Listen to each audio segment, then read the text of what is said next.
Então, queria passar para remotamente o nosso Márcio Girão. Ele é presidente do Clube de Engenharia e também assessor do presidente Pancera. Muito obrigado. Antes de mais nada, Pereira, eu queria agradecer o convite, o clube agradeceu o convite, cumprimentar o presidente Celso Pancera, que não está agora aí, mas fica cumprimentado, a Verena, os diretores da FINEP, que eventualmente estejam nos assistindo, os funcionários, e todos os ouvintes, e cumprimentar o Dácio, que um projeto espetacular, esse projeto Doutores na Indústria.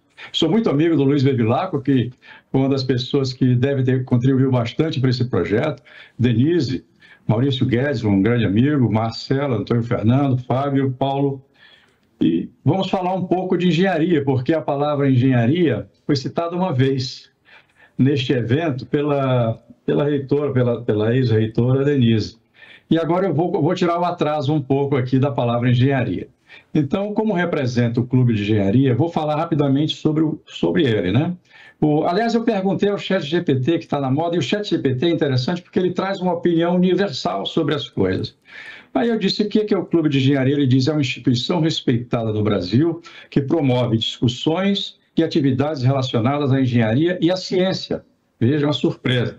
E a ciência também, porque, por exemplo, nós temos 142 anos, fomos fundados ainda no Império, Dom Pedro II. E o Einstein, em 1925, veio ao Brasil explicar a tal da teoria da relatividade, então a tal, né?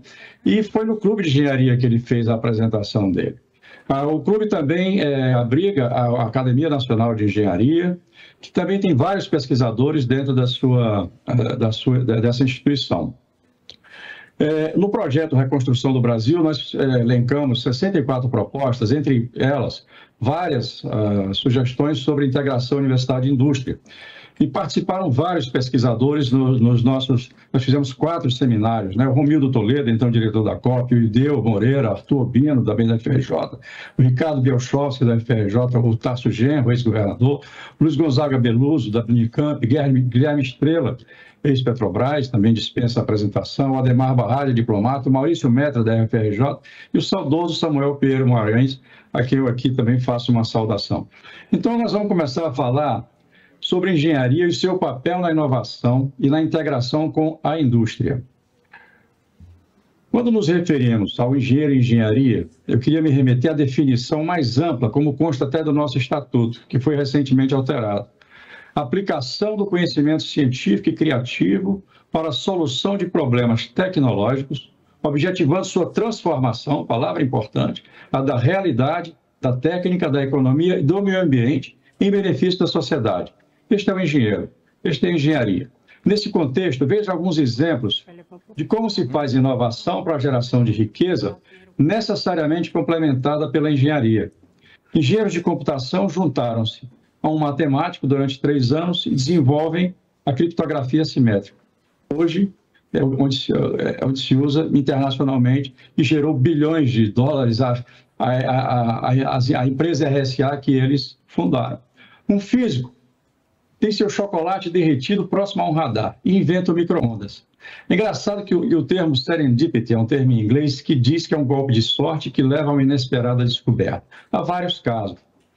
A equipe de pesquisadores do CEMPES junta-se aos engenheiros do campo de operações da Petrobras e descobrem como produzir em águas profundas, viabilizando o pré-sal. Um cientista da psicoacústica, em Berlim, estuda as falhas do ouvido humano. Outro cientista, inovando, disse, se não ouço, por que eu preciso gravar? Então, os engenheiros, que vieram depois deles, vão ao Instituto Fraunhofer desenvolver a alta compressão do som e fazem a música ficar de graça, também gerando bilhões de dólares para o Instituto Fraunhofer. A conferência de CTI, que se avizinha, a própria designação do MCTI e toda a política desenvolvimentista hoje apresentada ao país foca na palavra inovação. Claro, é um reflexo do que acontece no mundo, e em especial nos países que aceleraram seu desenvolvimento tecnológico. Inovação.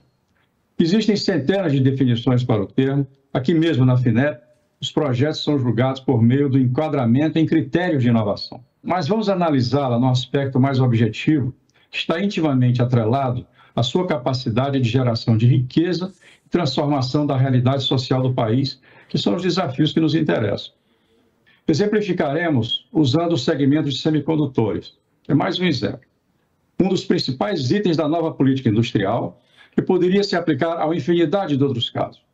Na época em que a fabricação dos chips de transistores ainda era primitiva, um físico, J. Electrop, ao analisar um deles pelo microscópio, surgiu-lhe uma luz. Literalmente, bastava inverter o microscópio para tornar algo grande e muito pequeno.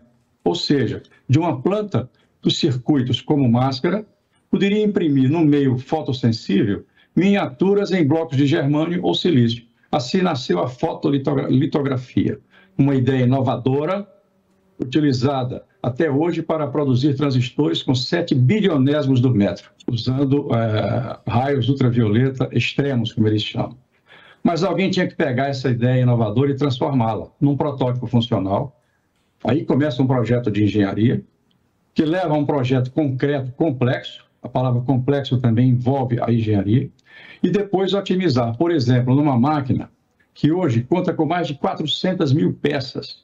Além disso, os projetos de engenharia dos chips foram se sofisticando pelas demandas militares e da sociedade. Aí entram os engenheiros. Morris Chang, fundador da TSMC em Taiwan. Ren Zhengfei, fundador da Huawei. Os 3 que fundaram a Intel, na Texas Instruments, na Apple, na Samsung e muitos outros que lideraram o desenvolvimento de semicondutores, todos engenheiros. Ou seja, em qualquer área onde a tecnologia atua, sem ciência, sem inovação e sem engenharia, não há desenvolvimento. Esse é o tripé que nos interessa. O desafio, portanto, não é apenas a integração universidade-indústria, mas da inovação com a engenharia. Esse é o gargalo do Brasil ao destruir, na década de 70, a engenharia de projetos. Exatamente onde as ideias inovadoras viram produtos. Agora, no lavajatismo, ajoelhando as grandes empreiteiras. O número de engenheiros formados no Brasil é pífio e de baixa qualidade, como citou agora o reitor da Universidade ABC. E pífio em relação aos países desenvolvidos. Formação de doutores, ainda mais crítico.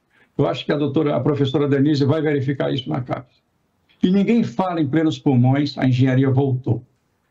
Para finalizar, queria deixar 2 intangíveis propostas, viu, Peregrino? Maior integração da Academia Brasileira de Ciência e da Academia Nacional de Engenharia no protagonismo político e tecnológico.